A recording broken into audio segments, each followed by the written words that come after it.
এক গ্রামে একজন জ্ঞানী বৃদ্ধ বাস করতেন। সেই গ্রামের এক যুবক আত্মবিশ্বাসের অভাবে ভুগছিল। বৃদ্ধ তাকে একটি বাগানে নিয়ে গেলেন।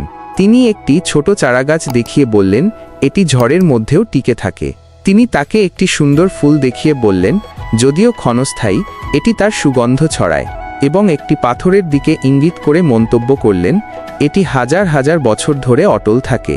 বৃদ্ধ যুবককে বোঝালেন যে জীবনের চ্যালেঞ্জে চারাগাছের মতো সহনশীল হতে হবে, ফুলের মতো নিজের সেরাটা ছড়িয়ে দিতে হবে এবং পাথরের মতো অবিচল থাকতে হবে।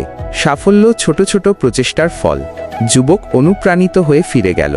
গল্পের নৈতিক শিক্ষা: ধৈর্য, অধ্যবসায় এবং আত্মবিশ্বাস সাফল্যের চাবিকাঠি। বন্ধুরা, আপনাদের লাইক, কমেন্ট আমাদের কাজে দেয় দারুণ অনুপ্রেরণা। তাই লাইক, কমেন্ট করে ভালোবাসার হাতটা বাড়িয়ে দিন আর আমাদের চ্যানেলটি সাবস্ক্রাইব করে পাশে থাকুন এমন আরও গল্প পেতে।